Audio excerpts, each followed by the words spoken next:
ਉਹ ਖਬਰ ਜਿਸ ਦੇ ਨਾਲ ਜੋ ਤੁਹਾਡੇ ਲਈ ਜਾਣਨੀ ਬਹੁਤ ਜ਼ਰੂਰੀ ਹੈ।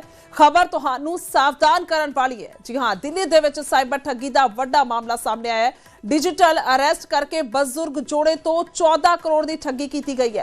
15 दिन तक दसिए कि इन्होंने डिजिटल अरेस्ट करके रखा गया तो 14 करोड़ रुपए ठग ले गए ने। तो यूएसए तो प्रत्याशी जोड़ा जिसनों 24 दिसंबर तो 9 जनवरी तक डिजिटल अरेस्ट किया गया। ठगा ने खुद नूं सरकारी एजेंसियां के अधिकारी दस्या। बजुर्ग जोड़े नूं गंभीर जांच के दायरे दे विच होण दा डरावा दिता गया और डरावा देके 15 दिनों के 14 करोड़ ट्रांसफर करवाए गए ने। अपने आप दे विच अंदाजा लाया जा सकता है बहुत वड्डी रकम है। 14 करोड़ रुपए की ठगी की गई है। तो मुलजमा ने वीडियो कॉल से डिजिटल तरीके दे नाल संपर्क किया। डिजिटल अरेस्ट दौरान बजुर्ग जोड़े के बैंक खातियां इन्वेस्टमेंट और जायदादा की जानकारी लेगी।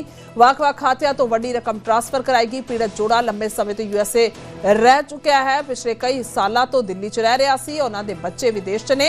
कुल मिला के सारा मामला अपने आप दे विच हैरान करता है। 12 मार्च 2025 ਨੂੰ ਦੱਸੀ कि राज्य सभा च सरकार दे वल्लों रिपोर्ट पेश की गई सी जिस मुताबिक 2022 तो लैके 2024 तक साइबर ठगी के मामले 3 गुणा वधे ने। और होर भी जानकारी लेने शंकर आनंद मेरे सहयोगी फोन लाइन तेरे।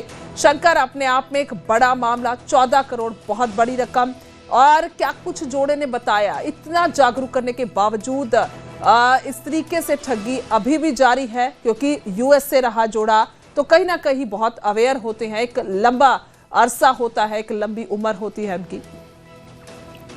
निश्चित तौर पर देखिए, दिल को झकझोर देने वाली घटना है। क्योंकि एक ऐसा दंपति जो यूएन में कई साल तक रहते हैं, वहां पर जिंदगी भर की कमाई जो अपने लेकर लौटते हैं भारत में, और जिसके बाद उनके साथ में साइबर ठगी का जो मामला हुआ है, ये अपने आप में बेहद चिंताजनक घटना कही जा सकती है।